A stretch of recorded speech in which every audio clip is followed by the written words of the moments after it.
Hello, Laurie. Hi. Hello. How are Thanks you? for being with us. Yeah. Thanks. Yes, I'm very moved.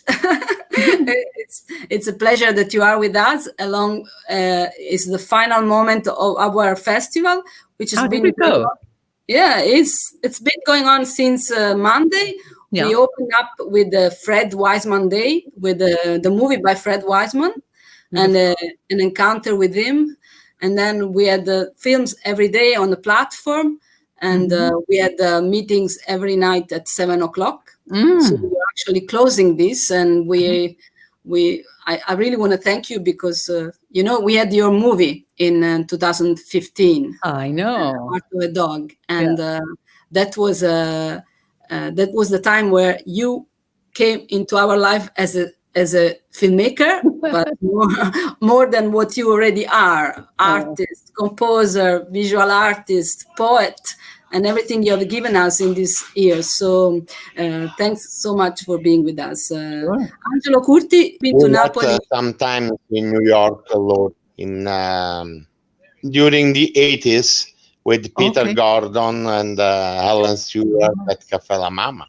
And we in Naples appreciated your work as a performer and also as an artist. And thanks to Antonella, we were able to see your wonderful movie about Laura Bell, about the heart of a dog. And so we had the chance to see it in a big theater, and we appreciated your love for life through the dog. It's Thank you. In that movie, you explore the themes of love and death and so it's loss. important for us to welcome you.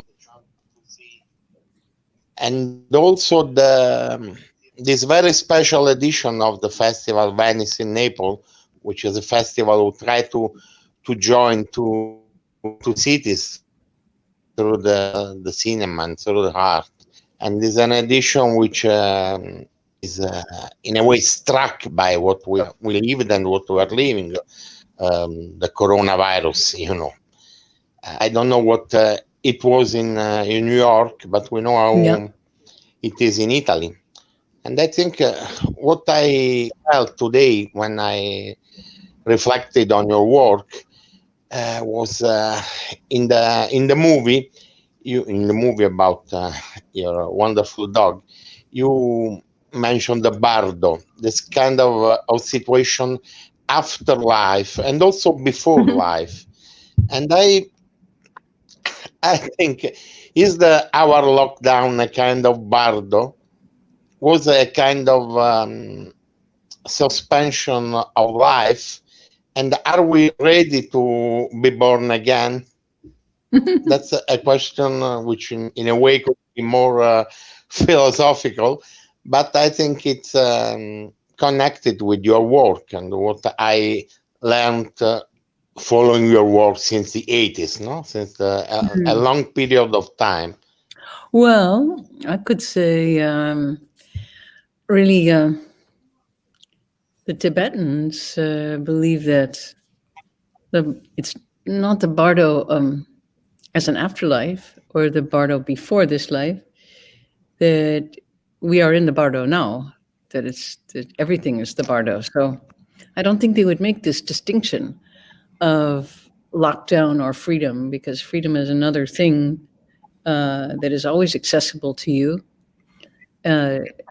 And I don't think they think of it as having to do with whether you can go out of your house or not.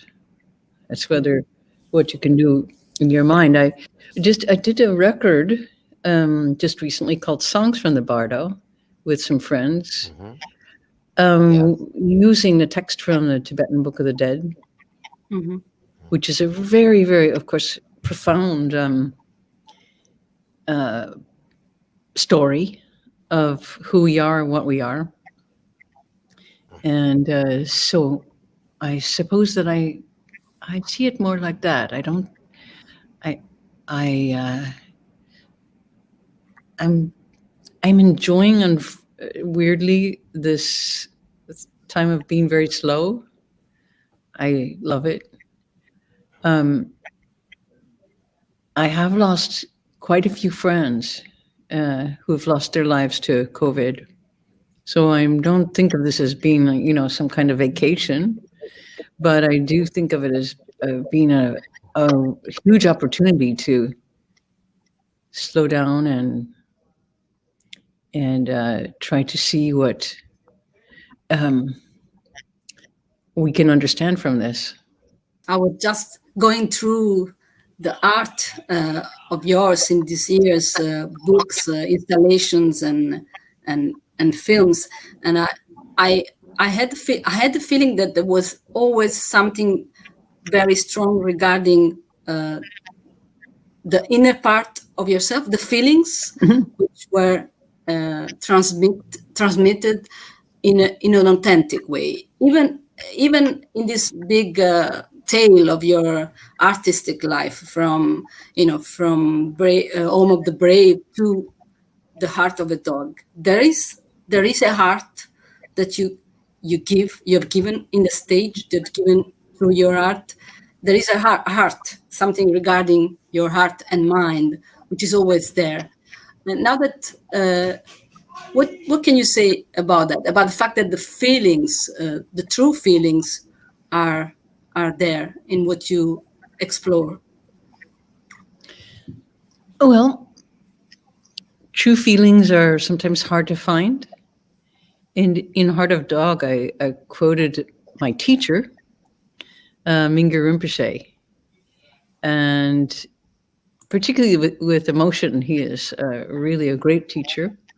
And what he said, which is quoted in the film too, he said, try to practice how to feel sad without actually being sad. Now, this is a very amazing distinction to make. How to feel sad without being sad. What does that mean? So the thing is, there are many, many, many sad things in the world. And if you pretend that they're not there, you're an idiot. They are there. But his point is to experience them, to feel them.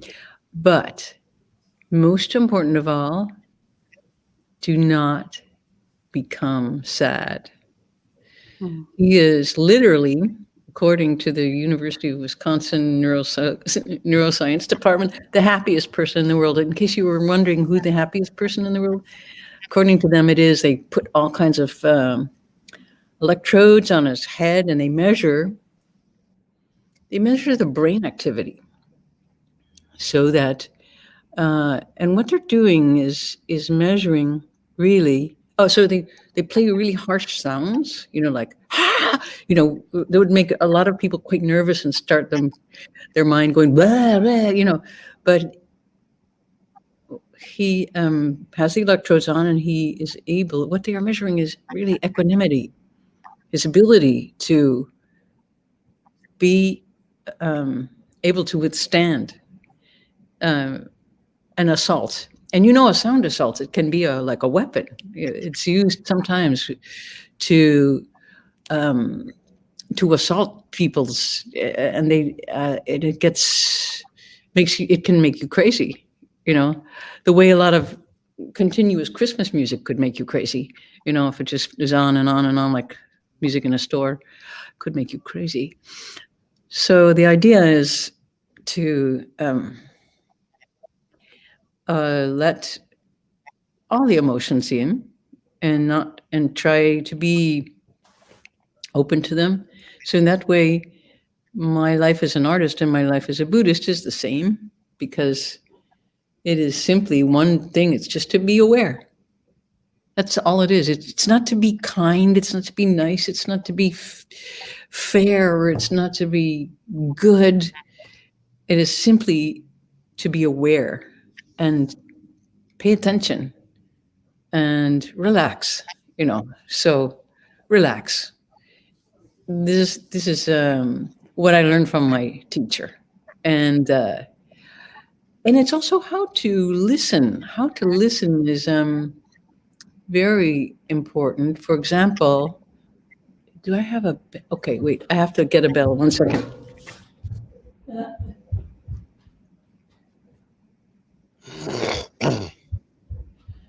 I didn't realize I had this bell. Okay, so one of the first things that I heard from him was, he said, I want to show you something about sound.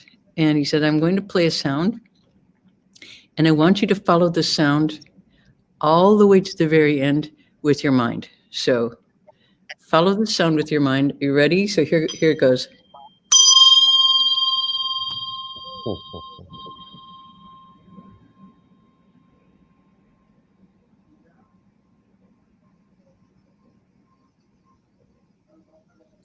Okay, now I'm going to play the sound one more time. This time, don't follow the sound with your mind.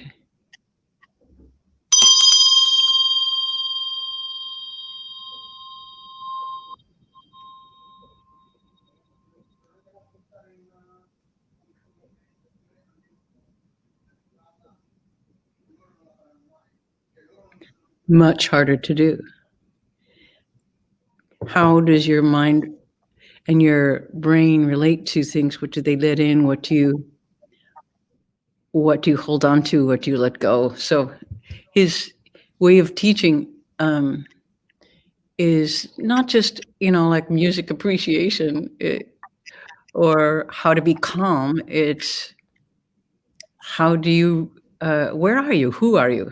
What part of you is listening? Another thing that he did as a sound experiment was played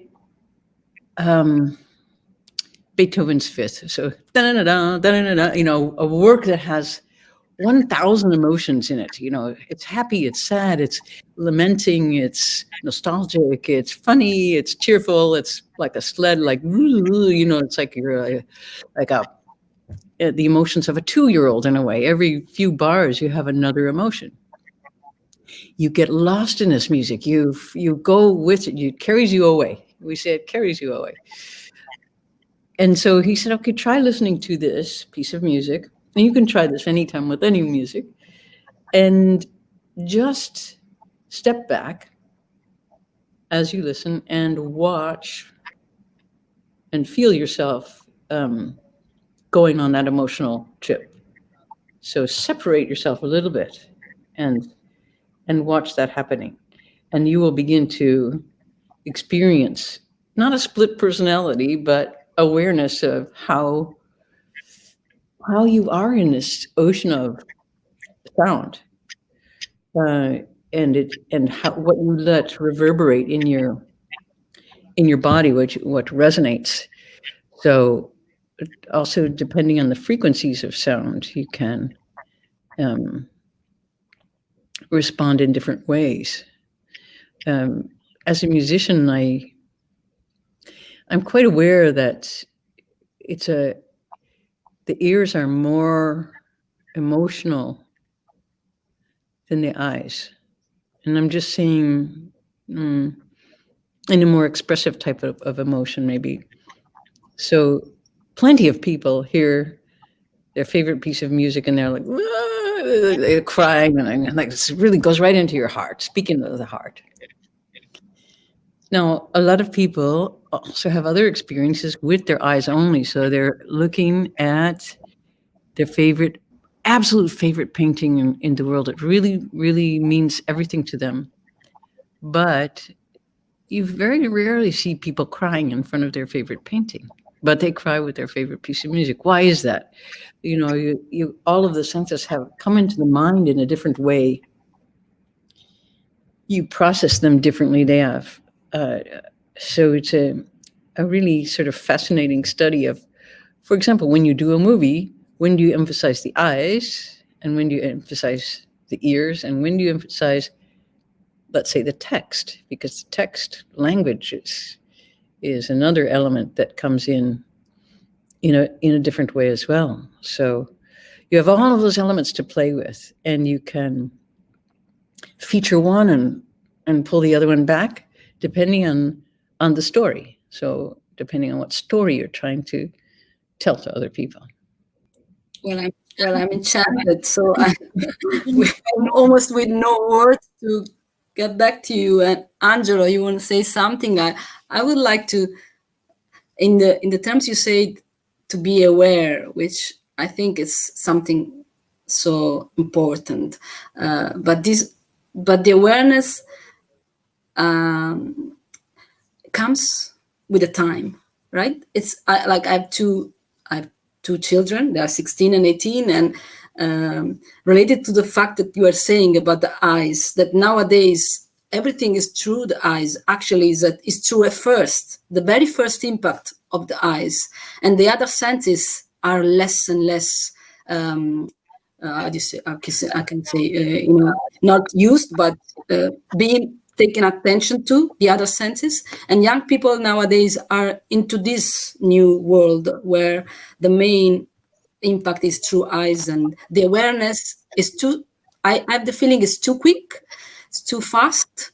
It's almost not doesn't have enough time to be awareness. And I know that this you conquer with years, but I think there was a time in which the society, the way the world was built, gave more time to be aware, even when you were younger. How do you feel about this thought? Did I explain? I think it's true what you're saying about kids. I mean, you need to train your senses, and also for now, kids have to process things so fast. They're getting things thrown at them so very fast that it becomes kind of chaotic, and you don't get a chance to process it really. It's also back to what my teacher was saying, Mingyur Rinpoche. He calls that monkey mind, of a mind that's constantly chattering. Oh, I got to do this, like that. Oh, look at that. Look at that. Oh, my, processing super fast. And so when you have a mind that's a little bit out of control like that, and just like seeing a million things, and you need to tell it who's in charge, because sometimes nobody's in charge anymore. You're just at the mercy of data collectors, and they are trying to look at your eyeballs and collect your information. And that is the whole point of our culture right now. It's information and data. Personal data is content and power and money. So they try to get the eyeballs, especially of kids, and they've got them, and so you could go quite crazy, watching something as fast as kids watch images now and process language without getting a chance to think about it in their own way and be sure that they are in charge and not a victim of the barrage of information and images and slogans and data collecting. So the way Mingyur Rinpoche talks about that, he said, okay, your mind is then very chaotic. It's like looking here, looking there, and he said, you have to get, and he calls it the monkey mind, because it's like just cannot focus. Just so you have to, what you do when you can't focus, you have to give the monkey a job to do. And not a full-time job, because they don't have enough concentration. You have to give them a nice, easy part-time job that they could accomplish. So you have to let them close some of the filters down and, just, pay attention in a different way and train your mind to not to be all over the place. How do you do that? Well, there are many ways to listen, for example, you can train your mind to do that. So mantras are one. I'm a loop person, so I like to listen to a very similar kind of sound and let my mind kind of fly over it, just being free. It doesn't have very much information in it. It's a kind of a drone. So I'm very interested in ambient music for that reason. And in loops and for example, a composer like William Basinski, who just did a beautiful record called Lamentations, and from a Bible quote about a city that's deserted in which nobody is around, and how does it feel? So it's a very contemporary moment, like, where did everybody go? Why is it so lonely? And so he has a wonderful take on how you enter this world of sound, and without doing it in our usual social way. So especially for kids now, I mean, kids who are used to going out and hearing music, now that's not possible. So it becomes a different thing for them. And I don't think it's all bad. I miss doing live music. I really do. But it's a very, very intensely interesting moment, and a really good one to try to get a little perspective on what you really want. Think about what you really want and what you really need, and not just go along with things because people say you should. You're alone at the moment. Yes. It's a good time. You're it's alone, a good time to appreciate solitude, and that of course makes you appreciate your friends, and your family even more, because you miss them so much. They're not around. My dog is around. That's about it right now. With your dog now is Little Will. Little Will. Oh, okay. Yeah, I'm going to go find him. I'll just be right back. Little Will, come here. Beh, stare in casa di Laurie Anderson è una grande emozione. Eccolo. Okay, I found him. Here he is. Okay, so Little Will he's a border terrier, and he was in the movie. He had a little cameo role as the dog who's walking along wearing Japanese clogs. Yeah. Willie, look at this bell. Whoa. Okay. Anyway, Little Will's border terrier, so he's Fantastic. very, very interested in borders, in barriers. So it's a little bit. They patrol, is their breed. Yes. And let's get this to come down a little bit. And they, it's kind of like living with a cop. When people come by, he's like, "Who are you? What do you want?" Yeah. He's just not like the most friendly guy who's greeting you. But after that, he's a love dog, pretty much. Yeah. Anyway, that's Little Will, the border terrier. I think it's wonderful to.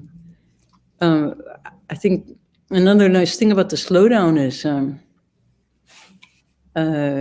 people have adopted all the dogs in the pounds, and all the homeless dogs now have families. And you see these people walking around in New York with their new dog, and they go, what do you feed a dog? What do you do with a dog? They're like panicking. Is it also there that you can, in the lockdown time, we could walk with dogs? So it's a reason to be allowed to walk around and not to be... Exactly, it's your ticket out. So, But while you were talking, another thing I was thinking that it's, apart from appreciating the solitude and what you really want, it's really also a moment in which the whole world is being affected by the same thing. Yeah. That's it. I don't want to use the word united. Is not it's in a way it's united by this thing. It's everybody is in the same same. There is a new horizontal situation which puts everyone in a way in the same community. So apart from being appreciating all this then then you tell me how much time you have, but I would go on forever. But are you dedicating to something specifically in terms of work and projects at the moment? Well, yes, I'm doing some writing of stories. Really? I have to do a series of lectures about music, and that will begin in February. Wow. And so it's a series of 6 lectures that have to be quite formal.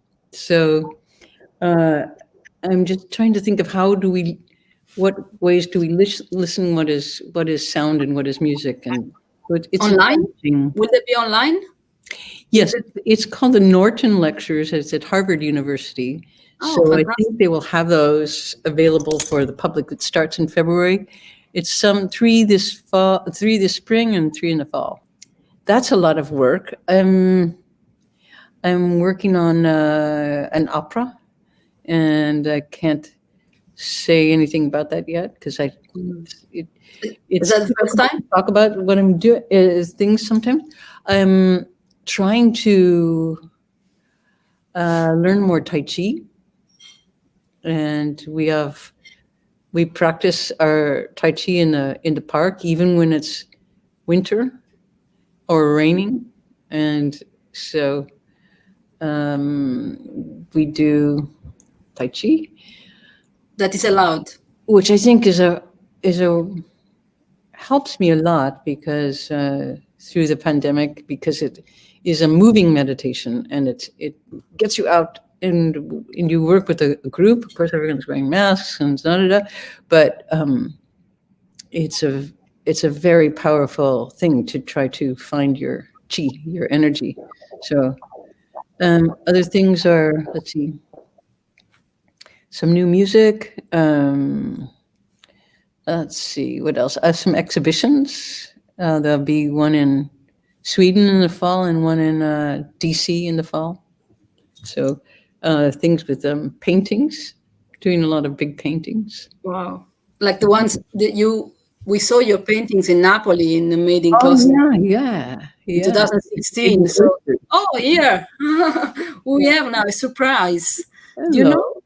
Have you met Maurizio Braucci before? He's a writer and screenplayer. Hi. Hello. Hello. Sorry for the delay. Nice to see you. We're opening this virtual dining room. We'll have some more time with you, and then we can close our festival giving an opportunity to meet you maybe next year in live. But now I have to go because I just want to say goodbye with you, with the team of the festival who want to be inside to say goodbye. Okay. Here is Claudia and Irene. We've been working 3 months for the festival event, and now that we can close it with you. Grazia, where is she? Antonio is not pink. Hi, Laurie. Okay. Nice to meet you. Grazie.